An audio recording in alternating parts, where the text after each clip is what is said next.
DJI Mini 3 Pro, it's like an ant, but in a good way.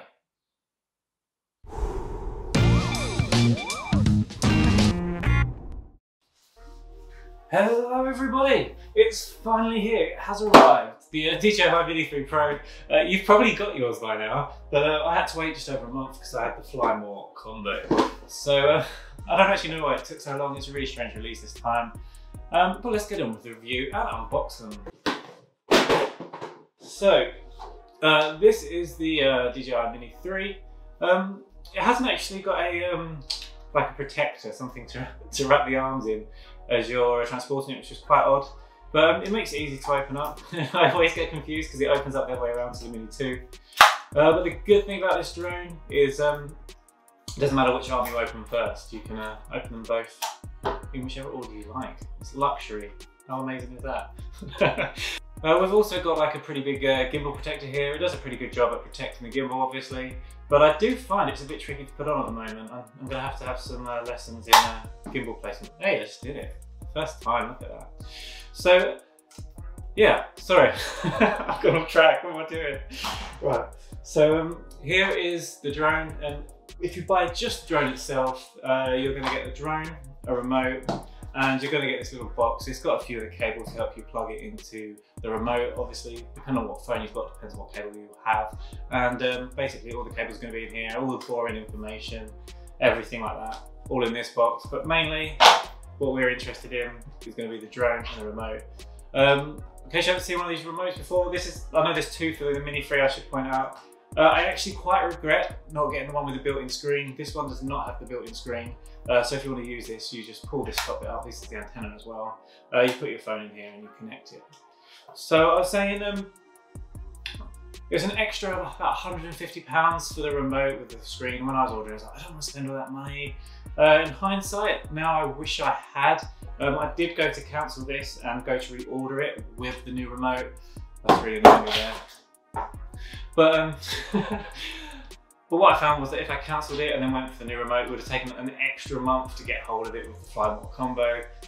So I just went along with it, and ultimately it's cheaper, and I can even use this with my FPV goggles. So if you've got a drone where the screen is the phone, if you get an extension cable, you can put it into these goggles and use them like FPV. So it's a pretty good piece of kit. It's not cheap, but it's a lot cheaper than having all the digital like FPV things out there at the moment. So there are some plus sides of having the old remote, but I do find it is a lot of faffing to get your phone onto the remote, especially if you've got it in a phone case, and then obviously just trying to link it all up. It would be a lot nicer to have the screen. So that's something to consider. Now, now as I said, I did all of the Fly More combo. So basically this is going to be what we get as the drone alone, the remote, the drone, and the cables we need. God, look how big my hands go when I reach forwards. My wide angle there. I'm in a very small space, which is weird. Right, so with the Fly More combo, we get the bag, it all comes in it. It's like a nice little handbag, so you can look nice and classy as you're walking around with your drone. I do actually like the one that came out with the DJI Mini, which was a hard case. It makes sense. I've not had any issue with these, but I wouldn't mind a harder case, you know. You also get the chargers. So this is a 3 battery charger, so you get the extra 2 batteries with it as well. They slide in out there really nice and easy. You charge them one after the other. They don't all charge at the same time. You can use this to charge your phone. It's got an output on it. It's got an input on it, obviously, to charge it. And then if you press the button on there, you can see how much battery life all your batteries have. So that's a pretty good thing. I should put it here so you can see it in all its glory. I've got loads of stickers. They do some of it. I've been using this. I don't actually know what's in here. Let's find out together. A leaflet thing. Right. Okay, down there as well. Don't need any of that.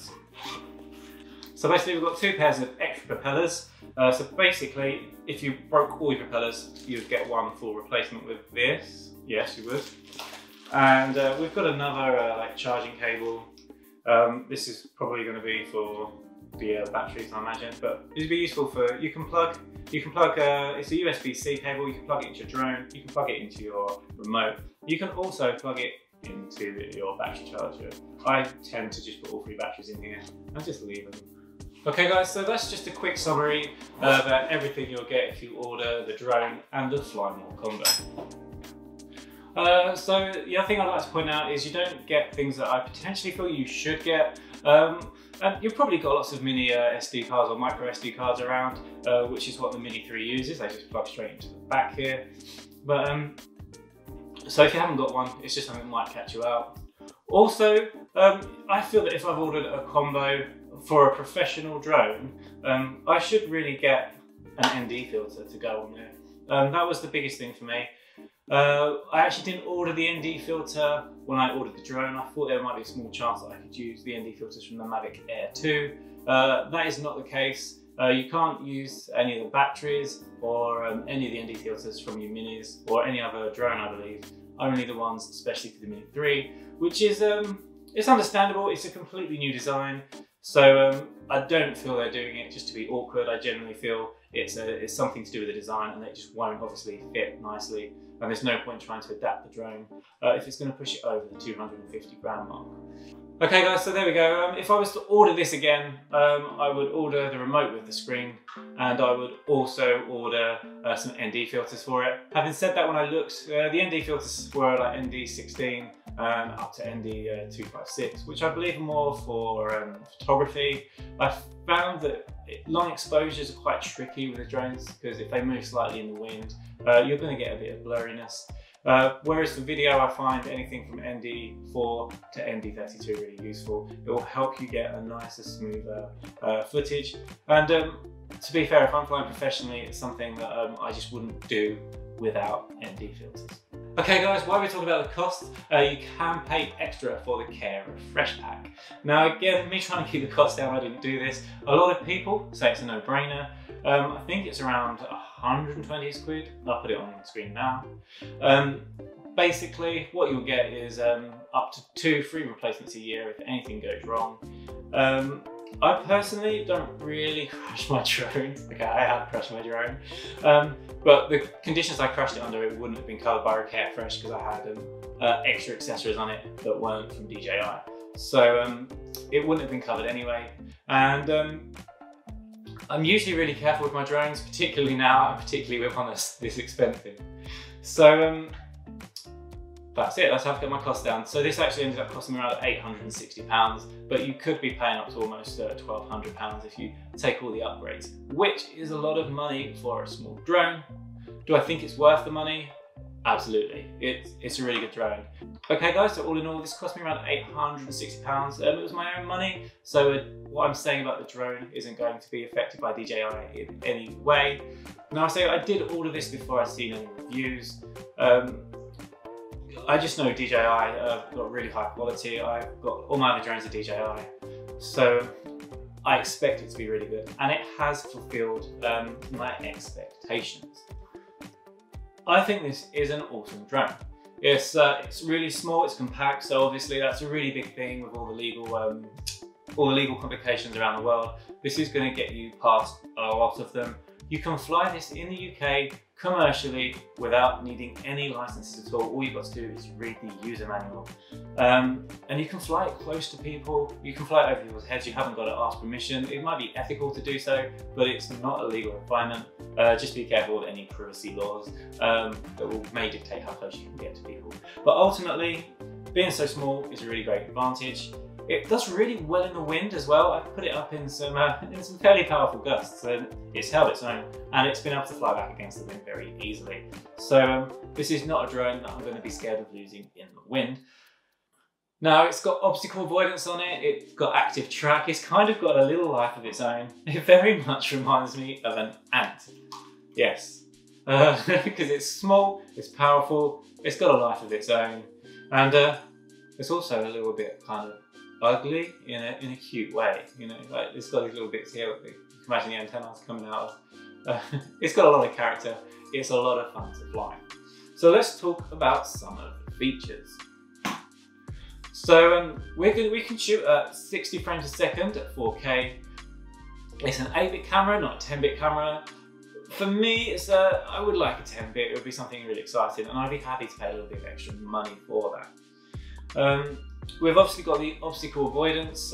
We've got front, and we've also kind of got back. So we've got the sensors here and here, which kind of go backwards and outwards. There's no side sensors, and we have bottom sensors. So this basically means when we're flying, using optical avoidance, you can, if you try to, get things going sideways. And if you're using it in like spotlight mode, or putting it in like an automatic mode, such as active track, you have to be really careful that you're not flying it sideways, because you can and you will hit things and knock this out of the air. I've done it with my Mavic Air 2, I've learned my lesson. So whenever I'm flying it on autopilot, as Lindsay Hayes has said to me, when you engage autopilot, engage your brain first. I'm not sure if that is his exact words, but I have a lot of respect for them, and it makes a lot of sense just to be aware that they've got no such sensors on this drone. So when using active track, I found it was actually very good. There's two types of active track you can use. You've got the basically the trace mode, or the parallel mode. With trace, it basically just follows you and it goes where you've been. And in this mode, you can actually use optical avoidance.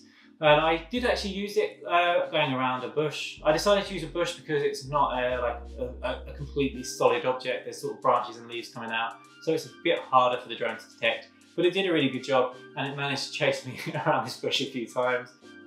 Now, when I was flying this in trace mode, I wanted to see if I could outrun it. I actually could do, particularly if I ran away from it and ran towards it. It couldn't react quick enough to know what to do, and then it kind of got confused, poor little ant.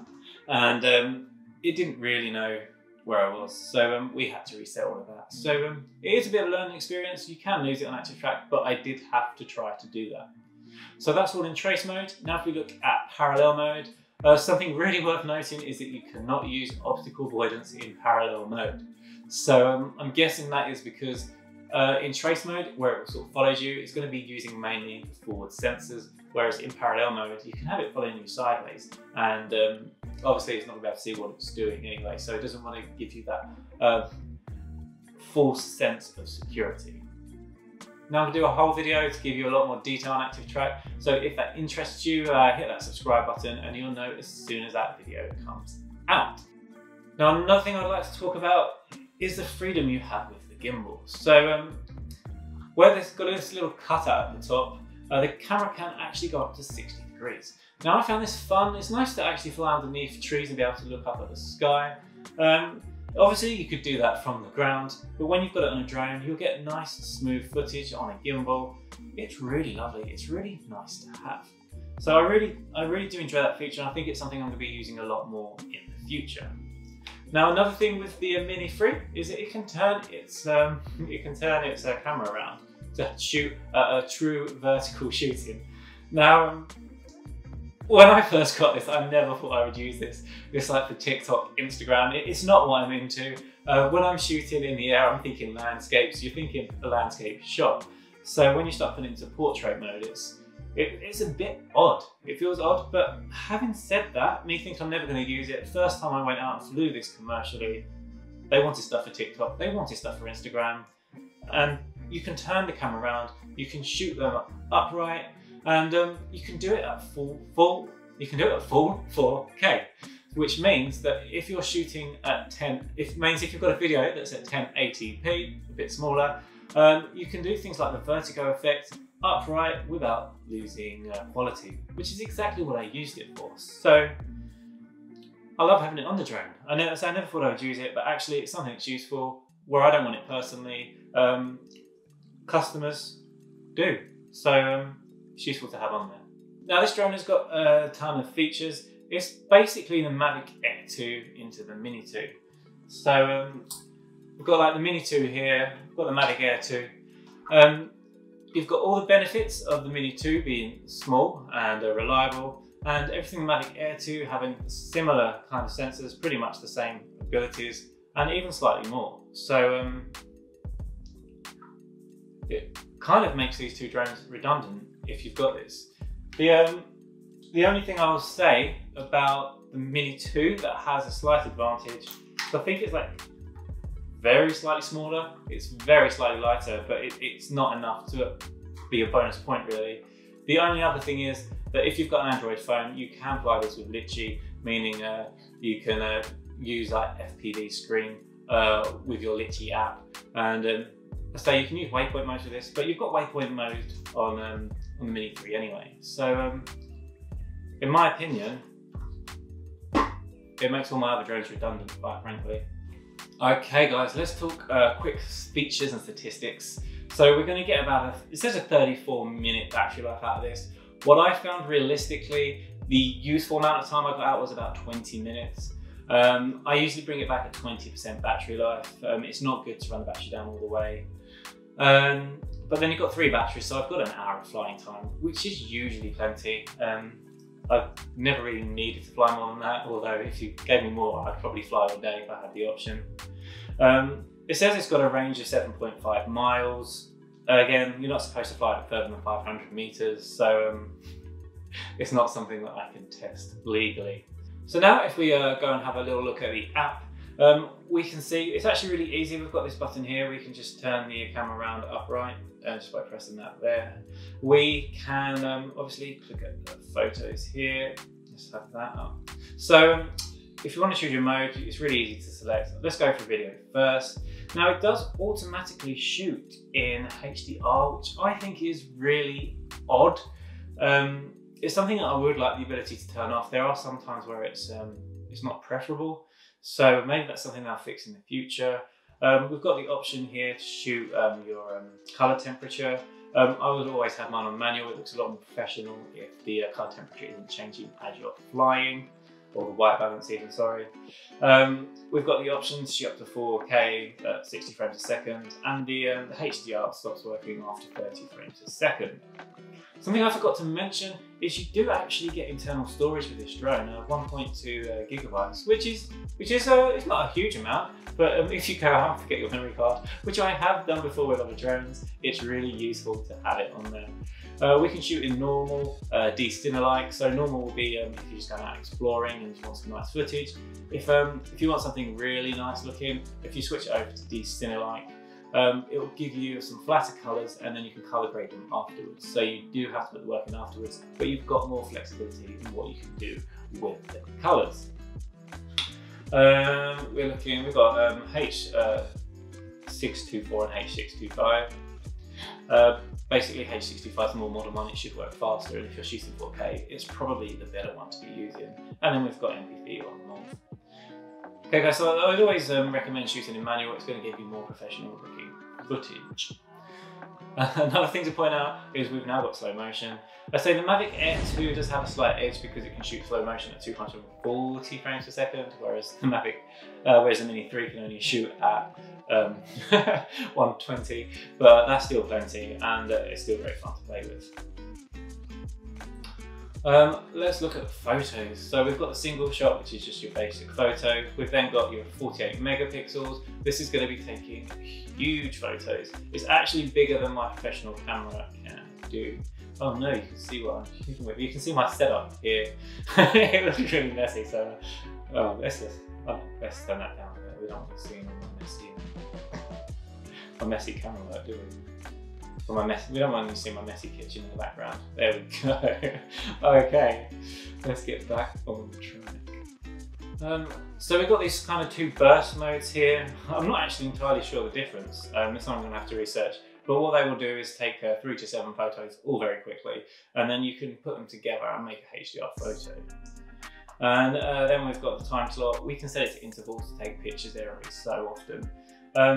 Whilst this is useful to have it here, there's a better way of doing it later on, which is using the hyperlapse, because you can get your drone moving while shooting. So let's cover the hyperlapse really quick now actually.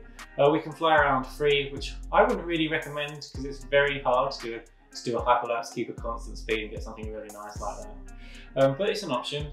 We can circle something in hyperlapse, course lock, which is where you just go straight forwards and you don't deviate. This is what I've done here with this piece of 10-second footage. It took about 5 minutes to take, but I found it did a good job.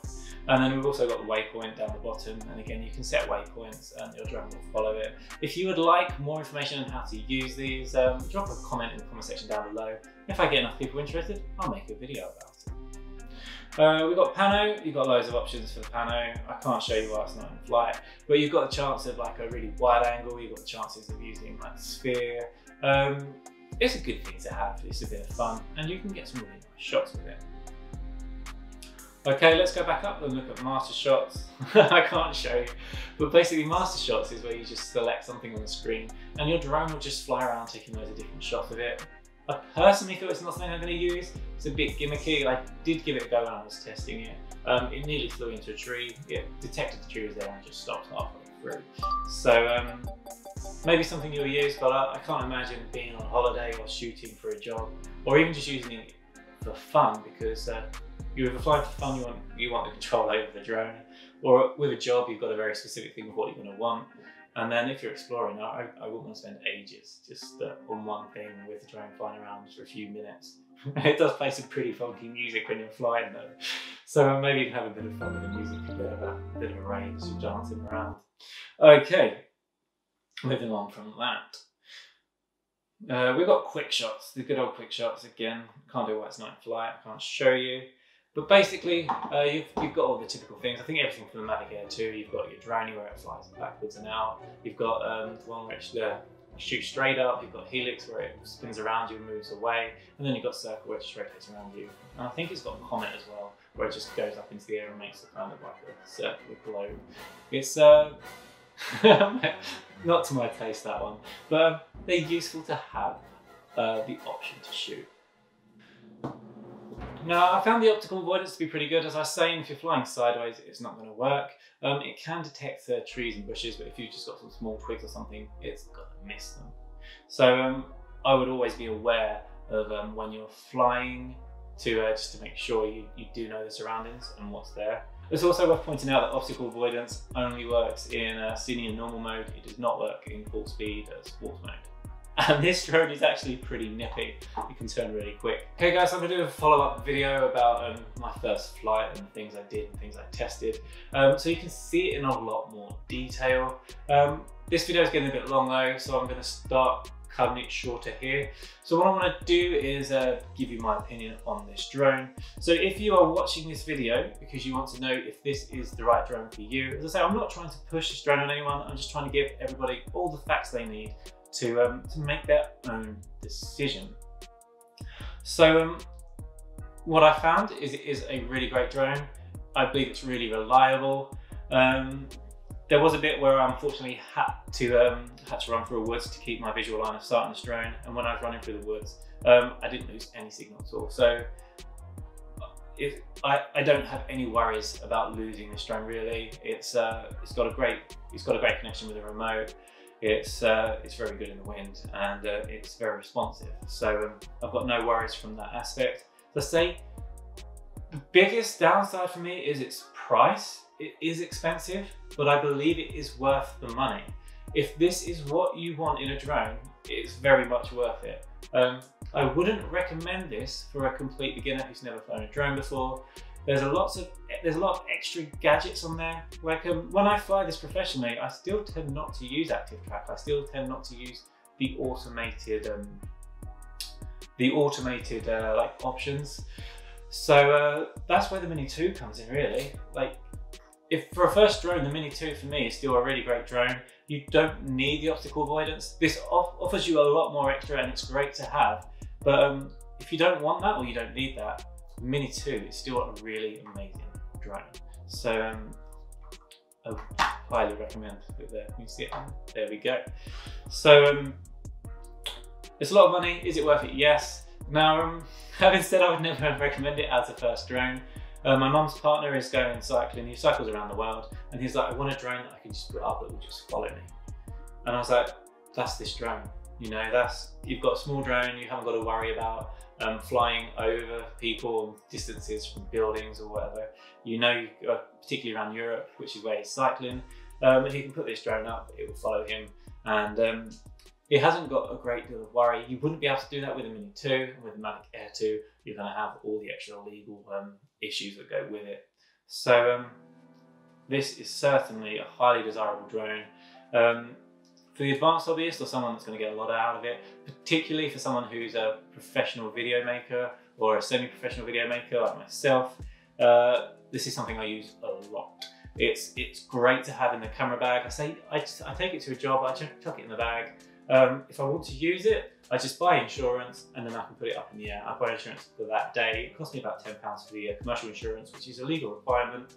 And then you don't need any other qualifications. Just literally £10 to fly it, and then you just charge that onto your customer. If you're flying commercially, it's not a huge amount for them, and for someone that's paying for a video, it's a tiny amount. It's not something they're even going to notice. So so there we go. That's what I'd recommend it for semi-professional people. If you're a filmmaker or if you shoot videos for PR companies or anything like that, it's a great tool to have in your kit, and it's easy to carry with you. So I do highly recommend it, but I also say I can't on the Mini 2. It's like, so if you want to get into it, I'd look at these two drones and decide which one suits you. Okay, so if there's anything you want to know about this drone that I haven't mentioned, drop a comment in the comment section down below. I'm a small channel, I reply to all the comments, but as long as you're nice to me. Always put a little smile on there, hit that like button, and I will give you a reply. So what I'm going to leave you with is DJI Mini 3 Pro. It's like an ant, but in a good way.